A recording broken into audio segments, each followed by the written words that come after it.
Whom do you admire the most as a leader? Why? As a leader, I very carefully select one from my profession and not from anybody else. Okay. I have two persons in mind. Immediately it comes to me. One is the great Advocate K. Parasaran, former Attorney General of India. And the next one is Mr. G. Masalamani, former Additional Solicitor General of India and former Advocate General of India. These two gentlemen had taught me in the profession the nuances and also how to come up in life. First, I will take up Mr. Paras. He's a legend in the profession. At this age, he still commands the respect in Supreme Court. Every word uttered by him has got meaning. In fact, I have instructed him in many cases in Supreme Court. I have one thing in my mind is, for every case, he thoroughly prepares even today as if it is a new case done by him as the first case. This is one thing he taught me way back 20 years ago when I met him in Delhi for instructing a case. He had read that case more than 3 times on 3 occasions when the case was called. Again on the 4th occasion, he was reading from beginning. I was wondering and asked him, "Sir, we have come across all these things." He told me one thing in life which I can never forget. "My dear young boy, if you read the same thing again and again, you will get a new point every time when you read. So for a lawyer, the point you think which was earlier may be totally different, and therefore every time before you go to the court, read your papers thoroughly as if you are reading for the first time." This made an impact in me, and till today, whether I was a judge, whether I was a lawyer, every time when I go to the court for that particular case, I read it as a fresh one so that new ideas can come. Second, he taught me was never go against the judge. He also said one example, small example.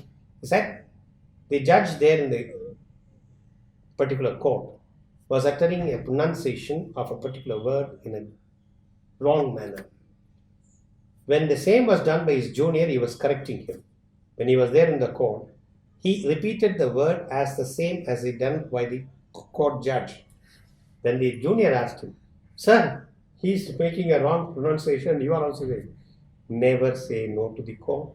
Go along with the court so that you take the court with you. The court nuances, I learnt it from him at that point of time. Whereas my beloved senior, Mr. G. Masalamani, who was the former Advocate General and Attorney General, Additional Solicitor General, was the key factor in bringing me from Trichy to Madras. I was an advocate practicing in 21 years in Trichy along with my father. Here is a person who said, "Come to Chennai.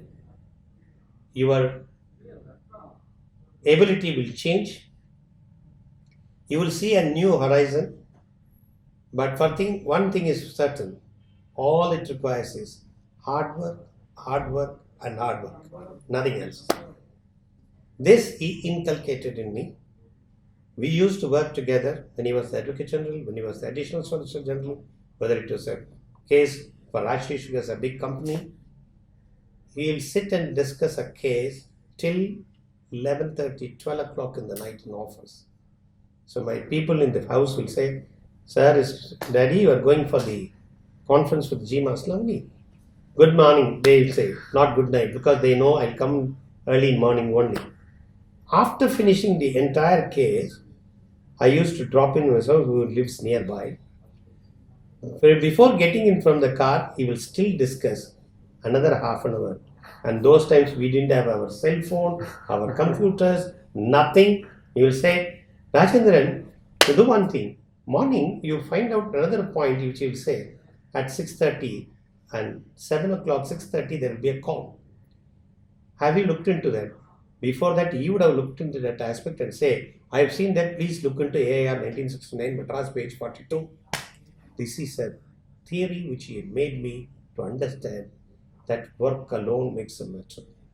When we were not available with the computers and all other gadgets, we were working hard.